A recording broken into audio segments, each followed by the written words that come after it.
গরম ভাতে গরম গরম ঘি, তাই সাথে এই সন্দেক লবণ। বাহ বাহ বাহ, সবই তো বুঝলাম, কিন্তু এর এরকম কালার হয়েছে কেন? আসলে এতে তেল কালার হলুদ, মালার হয়নি কেন তুমি? আসলে এতে তেল হলুদ কিছু দিতে হয় না, শ্যামা এটা ও মা, চালের মধ্যে পড়ে না, তাই নাকি? এর মধ্যে মুগের ডাল আছে আর সবজি আছে, আচ্ছা, এছাড়া কিছু নেই। কিন্তু এর সাথে টেস্ট ঘি। হয়েছে? সেই যে না খাবে সে বুঝবে না। জালা, আমি তো সব খাই না, ঘি ফি দিয়া তুমি জিনিস ঘি আমি খাও খাই না, না। তুমি এর বিশ্রী মজা বুঝবে না। বিশ্রী, আমার যারা ঘি দেহেই আমার পছন্দ করে দেহেই মনে আছে আমি খাতে তো পারবো না। বলতে নেই। না ঠিক আছে, যে তুমি খাও, আমার আমি ভাই খাতে পারবো না। ঠিক আছে, ঘি দিয়ে সন্দেহ চলো লবণ আমি দিয়ে। এই জিনিসটা খাওয়া শিখেছি, মানে আমি তো কোনোদিন এরকম সেভাবে পালিনি, আজকে পালছি। কিন্তু আমার মামা বাড়িটা প্রত্যেকটা একাদশী মানে, আর ওখানেই আমি খেয়েছি। আমার দিদা এত সুন্দর বানায়, মামি এত সুন্দর বানায়, আমি খেয়েছি আরো আরো এর থেকেও সুন্দর।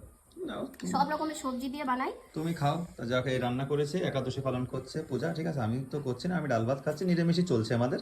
তো একাদশী বন্ধুরা কি জন্য পালন করে আজকের দিনে, ঠিক আছে, তোমরা যদি কেউ আর জেনে থাকো মন কিন্তু। চেলে করা যায়, কি ব্যাপার। না না এমনি না, ভীম একাদশী বলে একটা একাদশী আছে, ওটা পুরো নির্জলা উপোস থাকতে, আমি সেটা কখনো করিনি। ঠিক আছে, এটাই করছো, খাও।